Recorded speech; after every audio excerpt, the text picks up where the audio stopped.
Saudara, lebih lanjut kita akan bahas bersama Respons Manager Wahana Visi Indonesia Eta Siregar melalui sambungan Zoom bagaimana kondisi di lokasi bencana dan juga apa yang dilihat oleh sukarelawan di sana dan bagaimana juga cara bertahan korban banjir di sejumlah titik bencana yang hingga saat ini masih membutuhkan bantuan.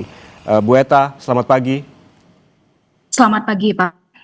Bu Eta, ini saya membaca dari Wahana Visi Indonesia yang mengirimkan tim cepat tanggap selama 3 bulan ke depan, betul demikian? Betul, Pak. Di titik mana saja, Bu Eta? Ya, pertama-tama Wahana Visi Indonesia sebagai organisasi yang fokus kepada anak mengucapkan turut simpati kepada setiap keluarga dan masyarakat yang terdampak banjir.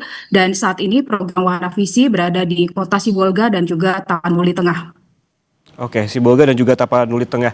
Dari laporan sukarelawan yang berada di Sibolga dan juga Tapanuli Tengah, apa yang mereka lihat di sana terkait juga dengan proses pemberian bantuan dan bagaimana juga cara para korban banjir ini bertahan untuk tetap bisa melanjutkan hidup? Untuk di Tapanuli Tengah sendiri masih ada beberapa posko pengungsian yang ada di Gor Pandan, di Paroki Santo Yosef dan juga beberapa di pemukiman warga. Dan saat ini kondisi di pengungsian terkait dengan logistik makanan, dapur umum sudah berjalan dengan baik, tetapi masih ada terkendala terkait dengan pemberian makan bayi dan anak. Karena Wahana Visi fokus kepada anak, kami melihat memang belum ada pembedaan makanan untuk anak dan orang dewasa di posko-posko pengungsian yang ada, dan kesulitan akses ke kecamatan-kecamatan atau desa-desa memang masih terjadi sampai saat ini, sehingga kesulitan tantangan untuk berada langsung di lokasi-lokasi yang cukup jauh itu juga masih menantang pada saat ini untuk tim respon Wahana Visi Indonesia.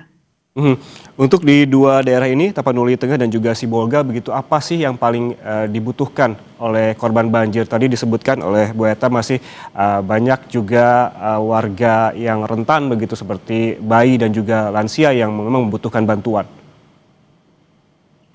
Selain dukungan logistik makanan, yang dibutuhkan adalah terkait dengan akses air dan sanitasi di beberapa lokasi. Memang kesulitan air bersih karena hampir sebagian rumah-rumah yang ada di kota Tapanuli Tengah dan juga yang berada di posko pengungsian mengalami kesulitan air bersih, dan khususnya juga untuk membersihkan rumah-rumah mereka. Lalu anak-anak yang berada di lokasi pengungsian juga mereka masih memerlukan aktivitas-aktivitas pendukung, sehingga anak ini pada saat berada di posko pengungsian juga tetap mendapatkan pelayanan psikososial dari relawan yang ada, termasuk pemberian makanan bayi dan anak, karena kita memastikan jangan sampai setelah pasca bencana ini anak-anak juga mengalami kekurangan gizi karena mereka tidak mendapatkan makanan yang tepat dalam usia mereka. Oke, selama berada di lokasi banjir di Tapanuli Tengah dan juga Sibolga, apakah sempat menemukan anak-anak yang memang secara makanan begitu belum terlalu baik atau seperti apa? Iya, saat ini kesulitan saat kami menanyakan memang masih ada gap terkait dengan pemberian makanan anak. Jadi karena semua makanan adalah makanan untuk orang dewasa, sehingga orang tua perlu mengolah kembali makanan ini sehingga secara tekstur juga cukup untuk anak-anak balita mereka.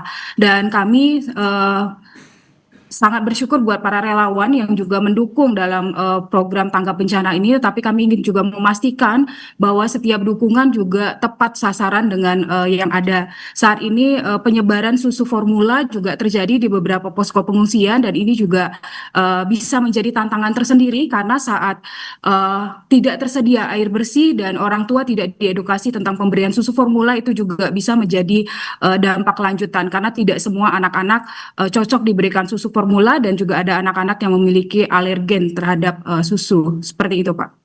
Oke, tadi Bu Eta menyebutkan bahwa masih banyak masyarakat terdampak ini kesulitan untuk mendapatkan bantuan karena akses yang juga sulit. Kemudian apa yang dilakukan oleh sukarelawan untuk mengantisipasi hal ini untuk bisa menembus batasan-batasan ataupun mereka yang terisolasi begitu? Kemarin 7 Desember Warna Visi Indonesia telah mendistribusikan toren air dan juga memperpanjang pipa di posko pengungsian di salah satu kecamatan yang cukup aksesnya cukup menantang, bahkan setelah pada saat pulang sempat tertahan karena kondisi banjir yang kembali terjadi di kecamatan tersebut.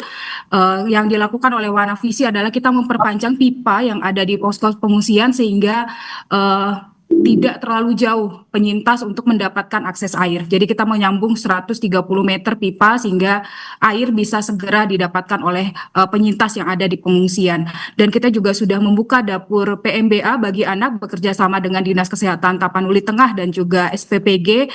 Kita memproduksi 110 porsi makanan untuk balita di pagi, siang, dan juga malam hari. Dan kita distribusikan ke posko-posko yang ada di kota kabupaten di Tapanuli Tengah. Saat ini kondisi kelangkaan gas LPG juga menjadi tantangan tersendiri karena saat ini stok di Tapanuli Tengah sangat kesulitan untuk mendapatkan gas LPG sehingga dapur kesulitan untuk memproduksi makanan. Oke, tadi akan menurunkan tim begitu sukarelawan selama 3 bulan, artinya hingga Februari nanti dari Wahana Visi Indonesia.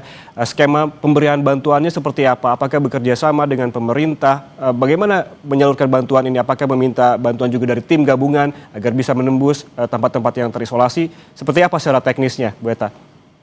Ya, Wahana Visi selalu berkolaborasi dengan pemerintah daerah dan juga lembaga-lembaga lain. Saat ini kami sedang mempersiapkan untuk melakukan joint need assessment sehingga kita bisa memetakan dukungan dan program apa yang tepat bagi wilayah-wilayah yang terdampak. Sejauh ini program Wahana Visi kita memang akan mendistribusikan non-food item berupa hygiene kit, cleaning kit, dan juga kita melakukan pendampingan untuk pemberian makan bayi dan anak, melakukan dukungan psikososial dan juga trauma healing bagi anak, termasuk juga nanti mempersiapkan untuk anak-anak bisa tetap mendapatkan akses pendidikan. Itu yang akan kita lakukan selama kurang lebih 3 bulan ke depan. Oke, Bu Eta tadi disebutkan juga bahwa ini ada ruang mengaktifkan kembali ruang ramah anak dan juga fokus ke paket kebersihan dan juga jalur air bersih begitu. Terkait dengan hal ini bagaimana kemudian dari Wahana Visi Indonesia menyalurkan bantuannya satu persatu ke daerah-daerah yang terkena banjir di Tapanuli Tengah dan juga Sibolga? Ya, kami sudah memetakan bersama dengan relawan dari lembaga-lembaga yang lainnya juga untuk melihat akses yang paling mampu untuk dijangkau dan juga dukungan yang akan diberikan sehingga kita akan mencari tempat-tempat yang tetap tepat sambil juga kita tetap memperhatikan proses distribusi supaya tetap aman karena kondisinya di sini kemarin malam kondisi hujan kembali ada di Tapeng dan juga Sibolga dan beberapa banjir juga terjadi. Itu yang kita harus pasti juga dan bagaimana masyarakat juga memiliki kesiapsiagaan bencana. Jadi kita dalam proses 3 bulan ini akan terus memastikan memetakan sejauh ini kami sudah ada 1 kecamatan di Tapanuli Tengah yang akan menjadi fokus program kami.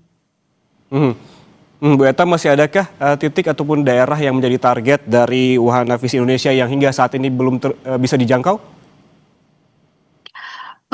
Kami akan melakukan assessment untuk Tapanuli Selatan, tetapi memang saat ini tim sedang mempersiapkan untuk bisa menjangkau lokasi yang ada, tetapi masih akan terus berproses dalam menentukan lokasi yang paling tepat. Dukung kami selalu Wahana Visi Indonesia untuk bisa tetap melakukan program ini. Oke, baik. Tadi disebutkan juga bahwa fokus bantuan juga terhadap anak-anak dan juga balita yang memang kebutuhan makanan dan juga susu formula begitu. Untuk memaksimalkan bantuan susu formula bagi anak-anak ini, apa kemudian yang dilakukan oleh Wahana Visi Indonesia? Wahana Visi Indonesia tidak mendistribusikan susu formula karena pendistribusian susu formula tanpa pemberian edukasi kepada masyarakat yang terdampak itu akan menjadi kendala tersendiri ke depannya, Pak. Maka kami juga mengedukasi sehingga pada saat kita tidak mendistribusikan susu formula pada saat kondisi bencana. Karena susu formula itu perlu dipersiapkan dengan baik dan ini sebenarnya menjadi tantangan. Saat susu formula didistribusikan tanpa memberikan edukasi kepada masyarakat itu menjadi permasalahan ke depannya. Karena beberapa anak mengalami alergi terhadap susu dan pada saat menyiapkan susu formula juga air bersih, air panas tidak tersedia pada saat di posko-posko pengungsian. Sehingga catatan kami sebenarnya adalah bagi setiap relawan pastikan saat memberikan dukungan kita juga memastikan tidak membawa permasalahan ke belakangnya terkait dengan bantuan yang diberikan. Jadi Wahana Visi tidak mendistribusikan susu formula, tapi kita memberikan makanan sesuai dengan usia anak, khususnya untuk anak balita. Berarti edukasi terlebih dahulu dikedepankan sebelum penyaluran bantuan. Kemudian juga Bu Eta, bagaimana dengan kesehatan para korban banjir ini? Apa kemudian yang terpantau oleh para sukarelawan di Wahana Visi Indonesia? Apakah sudah banyak begitu korban banjir yang mengeluhkan terkait dengan kesehatan mereka? Namun tahan dulu jawabannya Bu Eta, kami akan kembali.